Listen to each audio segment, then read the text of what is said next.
खाटू श्याम बाबा की कथा। ओम श्री श्याम देवाय नमः। महाभारत काल में पांडवों में युधिष्ठिर से छोटे भाई महाबली भीमसेन ने हिडिंबाश्रम 7 साल नैनीताल उत्तराखंड में हिडिंब नामक राक्षस का संहार कर उसकी बहन हिडिंबा से वनवास काल में ही विवाह किया था, जिसके फलस्वरूप उन्हें घटोत्कच नामक एक पुत्र प्राप्त हुआ, जिसने अपने अपार बाल से महाभारत में युद्ध में कौरवों के कर्ण आदि सभी महारथियों के छक्के छुड़ा दिए। यहाँ तक कि महारथी कर्ण को विवश होकर उन्हें मारने के लिए उस अमोघ शक्ति का प्रयोग करना पड़ा, जिसको उसने मात्र अर्जुन के वध के लिए सुरक्षित रखा था। उन्हीं घटोत्कच और उनकी पत्नी मौरवी के पुत्र महाबली बर्बरीक हुए, जिनके नाम से शेर जैसे बर्बरीक घुंघराले बाल थे। प्रारंभ में ही बर्बरीक ने अत्यंत गहन साधनाएं संपन्न कर अलौकिक बल प्राप्त कर लिया था और त्रिलोक का संहार करने में सक्षम 3 बाण उन्हें शिव और भवानी परम आराधना के फलस्वरूप वरदान के रूप में प्राप्त हुए थे। भगवान श्री कृष्ण द्वारा बर्बरीक को सुहृदय नाम से पुकारा गया और उन्हें अपरिमेय बल की प्राप्ति हुई।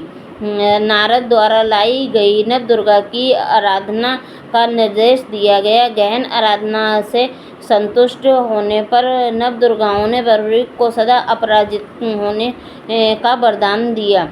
तत्पश्चात बर्बरीक ने पवित्र आत्मा साधक ब्राह्मण विजय की साधना निर्विघ्न संपन्न कराई और साधना में विघ्न पैदा करने वाले रेपलेंद्र नामक दुदुहा राक्षसी तथा पलाशी नाम के असंख्य दैत्यों को यमलोक पहुँचाया। निष्काम भाव से सहायक होने के कारण सभी देवी देवताओं द्वारा उन्हें सिद्ध सेन नाम दिया गया। पलाशी दैत्यों के आतंक से पाताल के नागों को मुक्त कर नागलोक से लौटते हुए बर्बरीक ने कल्प वृक्ष के नीचे सर्वरत्न में शिवलिंग की पूजा करते हुए बहुत सी नाग कन्याओं को देखा। उनसे उस लिंग की स्थापना आदि के विषय में पूछा, तब ज्ञात हुआ कि वे शेषनाग द्वारा स्थापित शिवलिंग है, जो शिव सिद्धिदायक है। तदंतर वार्तालाप करते हुए नाग कन्याएं मोहाविष्ट और बर्बरीक से पाणी ग्रहण की प्रार्थना करने लगीं, किंतु बर्बरीक ने अखंड ब्रह्मचर्य का व्रत लिया था, वह अपने संकल्प से नहीं डिगे। उन्होंने इस शिवलिंग का अर्चन किया और अपने रास्ते चले गए।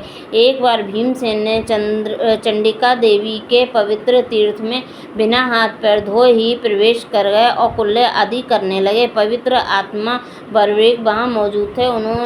उन्हें बड़ा बुरा लगा और बिना भीमसेन को पहचाने ही उन्होंने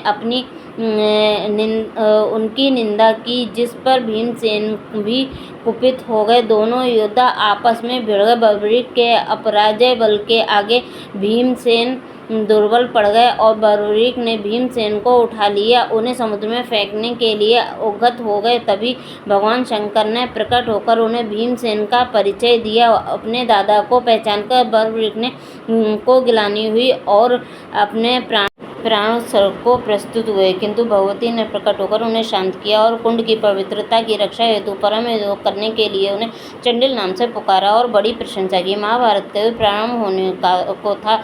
महाबली बर्बरीक अपनी माता की आज्ञा लेने उनके पास पहुंचे। माता ने आज्ञा की कि तुम युद्ध में हारते हुए को जिताना आज्ञा शिरोधार्य कर। वे युद्ध के लिए जा रहे थे कि मार्ग में श्री कृष्ण जी से मुलाकात हो गई। आपस में परिचय हुआ तो कृष्ण ने कहा कि तुम अपने बल और सामर्थ्य का कोई उदाहरण प्रस्तुत करो। सामने यह वृक्ष था, इसके सारे पत्ते एक ही बाण में छेद डालो। बर्बरीक ने इष्ट को स्मरण कर मंत्रपूत बाण चला दिया। तभी श्री कृष्ण ने उस वृक्ष का एक पत्ता अपने पैर के नीचे दबा लिया। बाण ने उस वृक्ष का पत्ता छेद डाला तो वह कृष्ण जी के पैर की तरफ बढ़ चला। आखिर कृष्ण जी को अपना पैर कटाना पड़ा और तीर से पत्ते को भी छेद डाला। श्री कृष्ण जान गए कि बर्बरीक अपनी अपार बलशाली वीर हैं। और यदि बर्बरीक ने युद्ध में प्रतिभाग किया तो उनके अवतारत्व का मूल उद्देश्य पूर्ण न हो सकेगा। अतः उनके भूभार हरण हेतु लीला विग्रह की सार्थकता के लिए बर्बरीक ने कहा कि तुम निसंदेह महावीर हो, महाबली हो, तथापि क्या उतने ही दानवीर भी हो। बर्बरीक तो औघड़ दानी थे, बोले जो चाहे मांग लो। बस श्री कृष्ण से उनका शीश दान में मांग लिया। बर्बरीक वचन से नहीं फिरे, किंतु भगवान श्री कृष्ण के अवतारत्व को जानते थे। अतः उनसे अपनी महाभारत का महासमर देखने को उत्कृष्ट अभिलाषा कह डाली। श्री कृष्ण उनके त्याग में व्यक्तित्व के अत्यंत प्रभावित हुए और वर दिया कि हे बर्बरीक, तुम धन्य हो, तुम्हारा यह बलिदान व्यर्थ नहीं जाएगा। कलयुग में तुम्हारा यह शीश पुनः प्रकट होगा और मेरा श्याम नाम तुम्हें प्राप्त होगा। श्यामदेव के नाम से तुम्हारी कीर्ति अक्षय होगी और तुम सर्वत्र वंदनीय होगे। बर्बरीक ने अपना शीश काट कर श्री कृष्ण के हवाले कर दिया। यह समाचार जानकर सभी पांडव वहाँ आए, विलाप करने लगे। तब सिद्धांबिका आदि 14 देवियाँ वहाँ प्रकट हुईं और उन्होंने शोक हरण हेतु बर्बरीक के पूर्व जन्म का वृतांत कहा। वह बोली कि एक बार सभी देवता पृथ्वी का भार हरण करने के संबंध में मेरु पर्वत के शिखर पर इकट्ठे हुए। तब ब्रह्मा जी के अनुरोध पर भगवान विष्णु ने अपना अवतार लेने के लिए अनुमोद किया। तभी सूर्यवर्चा नामक यक्षराज से अकेले ही भूमार हर लेने की गर्भोक्ति कर डाली। इस पर ब्रह्मा जी कुपित हो गए और उन्हें श्राप दिया कि तुम युद्ध आरंभ से ही पूर्व ही श्री कृष्ण उनका शीश दान में ले लेंगे। तब सूर्यवर्चा को अपनी भूल का ज्ञान हुआ तो उन्होंने ब्रह्मा जी से सर्वार्थ सिद्धकारी बुद्धि प्रदान करने की याचना की और भगवान विष्णु से वर दिया कि देवगण तुम्हारे मस्तक की पूजा करेंगे और तुम पूज्य हो जाओगे। बर्बरीक सूर्यवर्चा के अवतार हैं तथा किसी को श्री कृष्ण में दोष नहीं देखना चाहिए। ऐसा कहकर वे देवियाँ अंतर्ध्यान हो गईं। श्री कृष्ण ने बर्बरीक का शीश युद्ध क्षेत्र में सर्वाधिक ऊंचे स्थान पर अमृत सिंचन कर स्थापित किया, जहाँ से पूर्ण युद्ध देखा जा सकता था। युद्ध पूर्ण होने पर भीम आदि अनेक महारथियों ने अपने बल का अहंकार हो गया और सबसे बलशाली को पुरस्कृत करने की योजना बनाने लगे। सभी बर्बरीक के शीश के पास गए और बोले कि आपने पूर्ण युद्ध देखा है, बताइए हम में से सबसे बड़ा शूरवीर कौन है। शीश बोला, महाभारत के युद्ध में मैंने सर्वत्र श्री कृष्ण का सुदर्शन चक्र ही चलता देखा, जिसके आगे कोई न टिक सका और वह सभी को लील गया।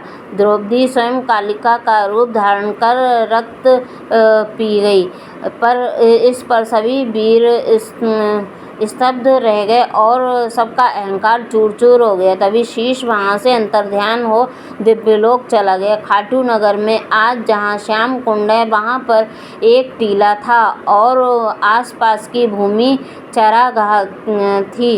एक ब्राह्मण की गाय ने एक बार कई दिनों तक चरागाह से घर लौटकर दूध नहीं दिया। तब उसने ग्वाले ने शिकायत की। ग्वाले ने गाय का पीछा किया तो कुछ देखा कि आश्चर्यजनक था। गाय उस टीले के पास जाकर खड़ी हुई कि दूध स्वतः ही स्वचलित होने लगा।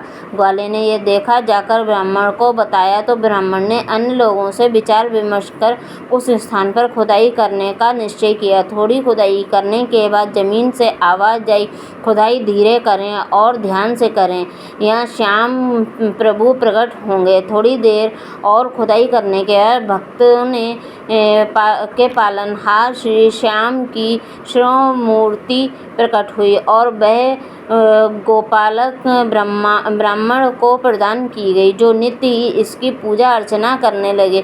कुछ समय बाद वहाँ के राजा स्वयं श्याम प्रभु के स्वप्न में दर्शन दिया और उन्हें ब्राह्मण से मूर्ति लेकर मंदिर बनवाकर प्रतिष्ठित करने की आज्ञा दी। जहाँ मूर्ति प्रकट हुई थी वहाँ श्याम कुंड का निर्माण करा दिया गया, जो श्याम कुंड के नाम से प्रसिद्ध है और उसमें स्नान करने पर भक्तों के अनेक रोगों का आज से ही निवारण हो रहा है। श्याम मंदिर खटवांग नगर में है और खाटू धाम के नाम से विख्यात है, जहाँ जो भी आता है मन की मुरादें पाता है। निष्काम सेवक आत्मोन्नति द्वारा प्रबल आत्मशक्ति प्राप्त करता है और श्याम कृपा भव सागर को बिना कठिनाइयों के पार करा देती है। जय श्री श्याम। कथा समाप्त होती है। जय श्री श्याम। जय हरे के सहारे की जय। खाटू श्याम बाबा की जय।